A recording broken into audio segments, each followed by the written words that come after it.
Oh my god, oh yes! Welcome back to Day 9 Daily number 726, where we learn to be a better gamer. Ooh.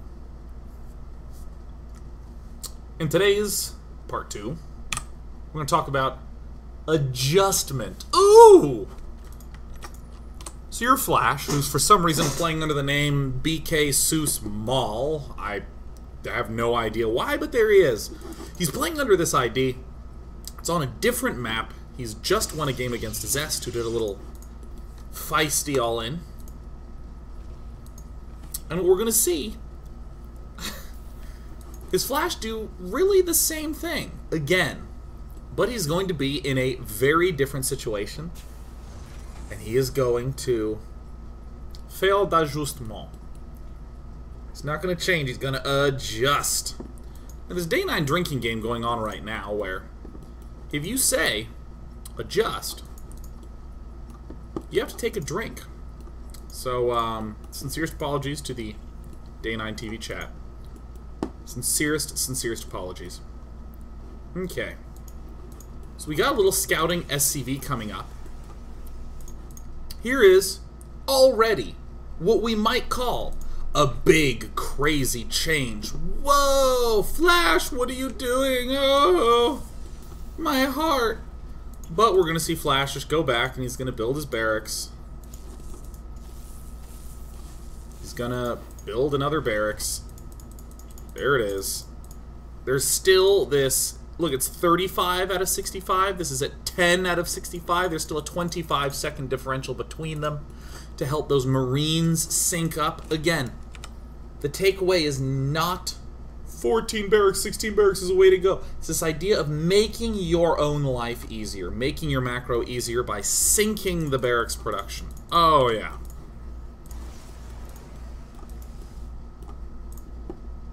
Okay. There's a little bit of attacky-ing going on. And Flash is going to bring his friend back home. Now, in this circumstance, we say, well, wait, didn't that bunker go down super-duper early? It did in the last game. But we have a scouting SCV in this game, which is what makes that okay to not get fast. That's a very subtle little difference. Last game, Flash had no scouting, had no clue what his opponent was doing. And we saw a very fast bunker. In this game, Flash is sending an SCV out to spend some money building an engineering bay, but also to see that there's no threat. So we don't need to rush to get a bunker down. That is an adjustment that we can make. Where we actually see this barracks was started 20 seconds ago. This bunker was started 28 seconds ago. They're getting started at roughly the same time as opposed to this bunker popping down far earlier. Now, Zest did do something real cool. He's just going for this proxy robo, like a ridiculously early proxy robo. We see Mr. Scouting SCV has actually already spotted it, so okay, what's a Flash to do? Flash has officially spotted a big, scary proxy robo. What would you do?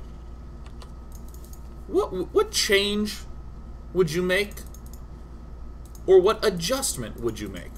I think most people would do something rather dramatic, rather drastic. I've seen people add extra barracks here. I've seen them not do gas collection at this point. I've seen them focus on building a crap ton of bunkers really, really fast. Watch Flash. Cool as ice. Building extra barracks. Super cool. Super easy peasy. Super lemon squeezy.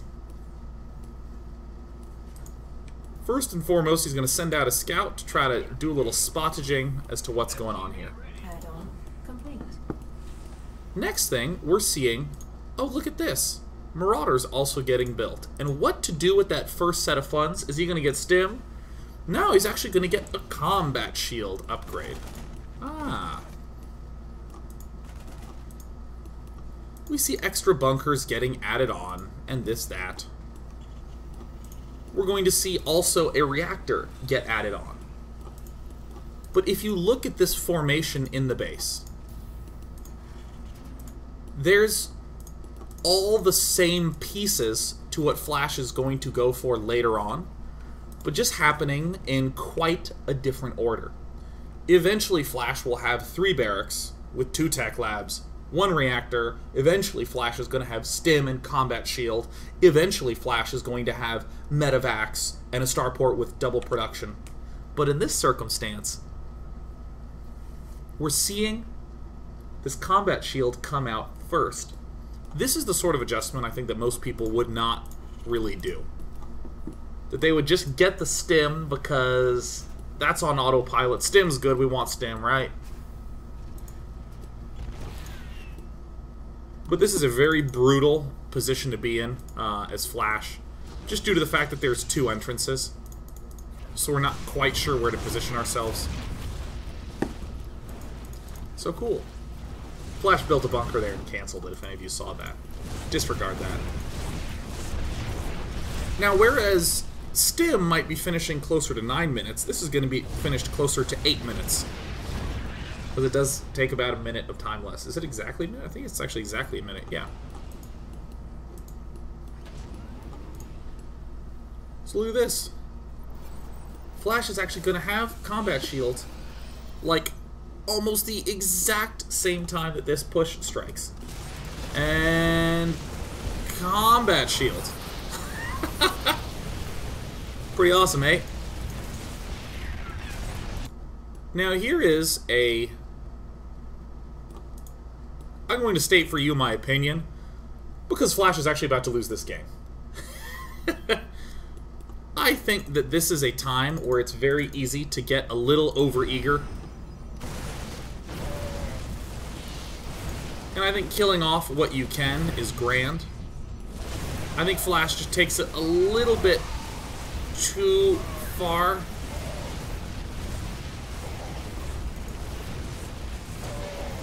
Just a little bit too far, and is not quite able to kill off all this stuff. I think dipping down and killing this off and going back is going to be fine. And just continuing to tech. But at this point, I think Flash has lost too much. And that's what causes Flash to lose the game. So, for instance, if I were on ladder and I had suffered this game loss as a Terran player, I would go, oh, alright, you know what, once I'd held the attack, I should have just built 2 more bunkers, gotten my factory and engineering bay, and just played it out normally. I should probably have just made sure that these 8 SCVs can just go home and keep mining, because they're all gonna die. Being in the midst of 4 Immortals is a rough day.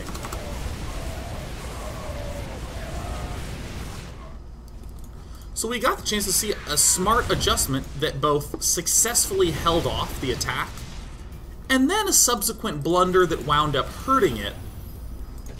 But it's so critical not to, you know, disregard what was going on Flash's side, because I think people, well, at least when I saw the comments about Zest's play here, most people talked about how good this Immortal push is, or how cool it was that the Robo's here, or how smart it was to have gone through the rock side.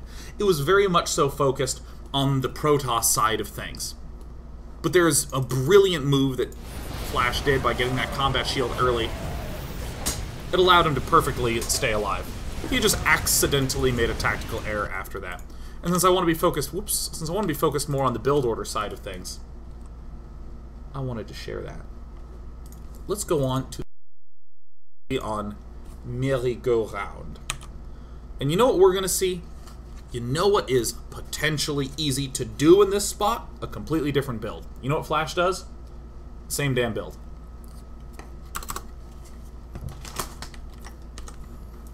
Okay. Moment of appreciation for the hand. I don't know why it is a hand, but there it is. It's a big 3-player map. A ramp, very good thing to constrict and to permit an early expansion. 14 command center, and you bet your balls that Flash is going to go for 14 barracks, because he hasn't scouted yet. Same damn thing. In one game, it barely held stuff off. In the second game, it actually successfully barely held stuff off, and then Flash blundered and lost. And now Flash is just like, yeah, I'm going to do this build. Flash is notorious for doing identical builds again and again and again and again. Early in his career, he did it to his deficit. He would actually command center first in Brood War too often and screw himself over. There's that instant bunker again. Oh, look, it's gonna sync up. It's gonna sync up. Oh my god, it's like when you plug in your iPhone, it syncs everything to the cloud.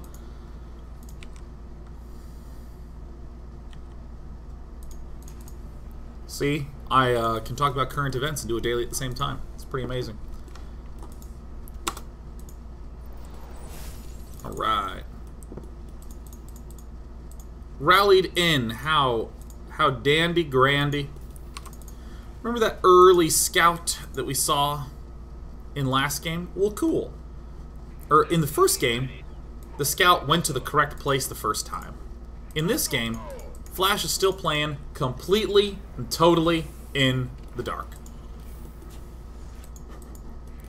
He's just gonna chill here. Till when? Oh, you know till when.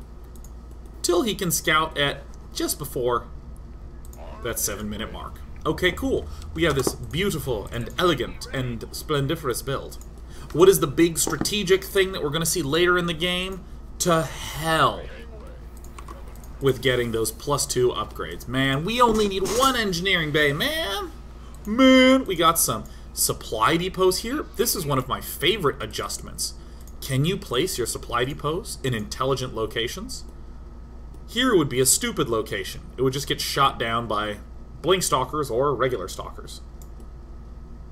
Here, oh yeah, look, there's nothing but open space there. Hey, that's really nice. Wow, now I don't need to worry about maybe putting Marines here to thwart an Oracle. I can leave them right here, closer to my front. And then just poach with these depots. Very nice adjustment. Wow, Flash still hasn't scouted what his enemy's doing, so he's just getting a second bunker. Look at that. There's the extra stim. We see this SCV. It's trying to do a nice little lateral scout, and it doesn't work. Zero information. None. And Flash immediately sends out another SCV to investigate. Notice how everything is still kind of placed. 6 in the main. Everything else down here on the bottom. SCV on the move out. Great. Refinery, and factory, and there's an engineering base somewhere here. I think he builds it over here. Oh, I guess he builds it later. No, there it is. Boom. Engineering bay. Yeah. Look at this, Flash sending the same guy all the way down again.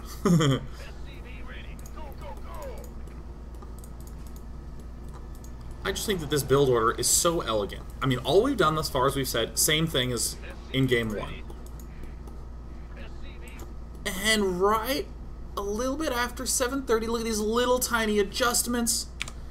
I think one of the great tragedies of 2014. Oh my, is my green screen off? There we go. Let me tell you one of the great tragedies of 2014 StarCraft 2 mindset.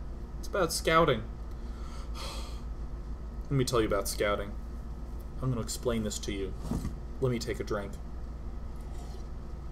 One of the great tragedies with scouting is that people still try to go to the base to figure out what's up. Sure, it's great. Don't get me wrong. It feels so good. If you can worm a Reaper in there, spot what's going on, you can see the engineering bay researching, you can see the Spire, you can see the Robo Bay doing its little army thing and getting a Colossus big. You can see it. But it's really hard to get to a base. It's hard to get all the way over there. But you can always scout the units at the front. Ah! It's so easy to just send a Marine down to spot units at the front. So when I'm looking at most build orders, I'm not trying to find where in the base they place things so I can maybe think, ooh, I'm going to scan here and that's going to be really good. One of the last places I try to do is look at where the things are in the base. Instead, what I try to do is say, hey, if someone's going for like a fast blink play, when do they normally move all their forces forward? Oh, around 7:30. Ah. So look at this. Flash, sure, he's going to try to get some investigative work done with this SCV, but look at this Marine just moves down, and he sees the two stalkers there at just the right time. Remember when Mr. Stalker used to be here? Well, now he's all the way over here. Okay, that's going to be a blink play. No intelligent Protoss player is going to simply abandon protecting their main base with those stalkers, abandon denying a scout. No intelligent Protoss player is going to do that. They're only going to move to the front if they're ready to attack. So now Flash, who conveniently had all those Marines in the main, just shoop, brings them over. Remember this SCV? He's going to take the long way around and come back here to expand. Let us examine the main base. There's the tech lab. Here's going to come up the reactor. There's not a big change. Again, it's very easy to freak out and to do something wildly different.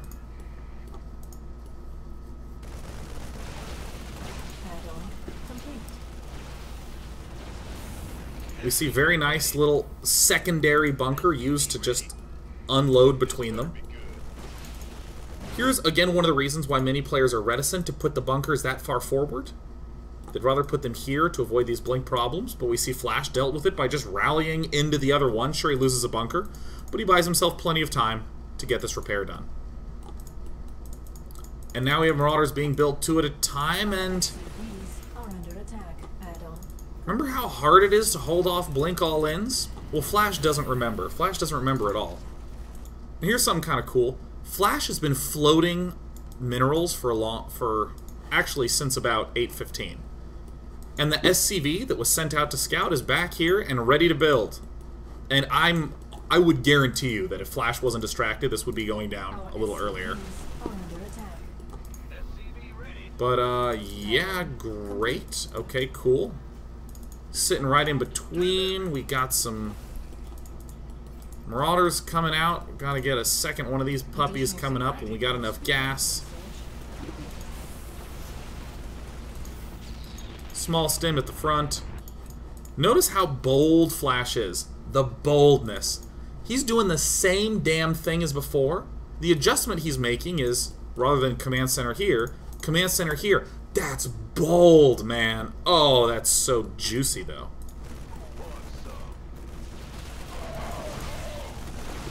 Flash has got to be a little careful with his control.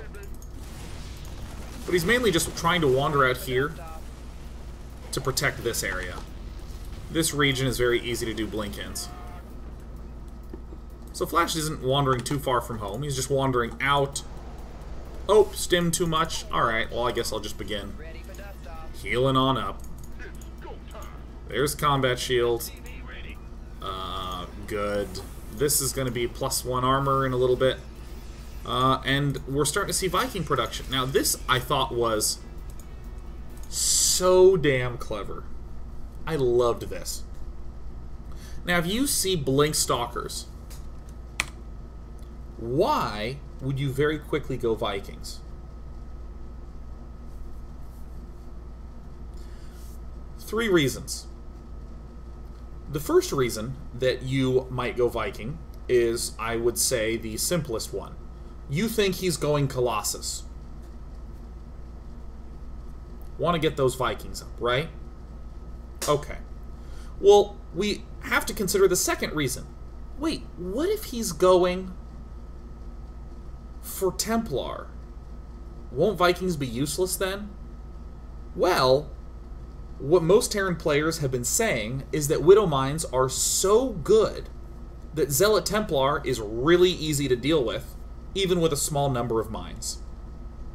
But I think the most important thing to note is that Flash is not going to be doing drops with medevacs anytime soon because his opponent has shown a lot of blink stalkers. There's no need to build medevacs. And that is, I think, the most important reason that we're seeing not medevacs built right now. Not medevacs is just as important as Vikings being built. So not only is Flash just anticipating some Colossus, he's also saying, and I'm not that worried if he's going for Zealot Templar, and I don't need the Medivacs right now because drops aren't going to be very strong. So now we have what is a pretty typical looking play right here from Flash. I'd like you to note that Flash has seen no buildings. As far as Flash is concerned, he's just playing solo, man. And everything else is kind of the same. Kind of the same. Now, why get these Vikings so early? Well, Medivac Harass, again, is going to be really weak. But regular Marine Marauder Harass at the front might be pretty strong. It would get shut down by Colossus, though. So these Vikings are kind of helping out. It's a nice adjustment in that sense.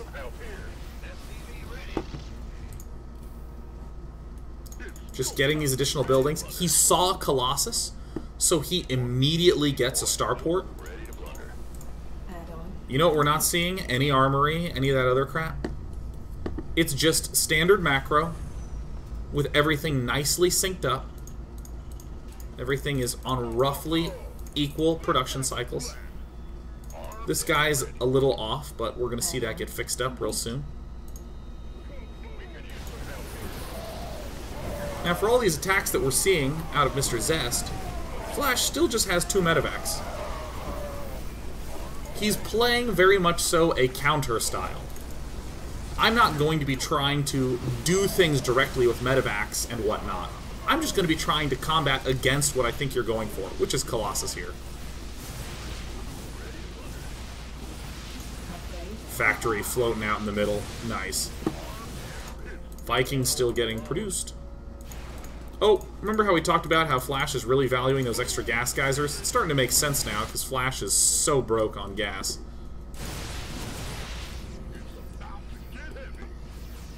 Alright, well, Flash is making this look really easy. Now again, it's super easy in a spot like this to go, damn, I really want to get that armory up and get those damn upgrades going. But instead what we see Flash do is he's just going to get a Ghost Academy. Now this is a little bit of a crappy moment. Flash is already way ahead, but he moves too much of his army out of position. He has to deal with this garbage for a little bit. I'd like you to emphasize or I'd like you to mentally see again, there's no add-ons going on. There's no engineering bay, no armory, none of that stuff. None of that garbage. None of that saucy garbaggio. It's a very cool style. We got the chance to see the same build as in Game 1 in 2 very different circumstances with not terrifically big changes from game to game, just tiny adjustments that made Flash look so dominating in these games. And when we come back for part 3, we're going to look at the last 2 games in this series where Flash does a different build than these first 3 games that we've looked at, but he does the same build in those 2 games. We can again see how he's doing them differently in each circumstance. So we'll do that. We'll do that. We will do that. It's a very aggressive look in the next 2 games. Stay tuned.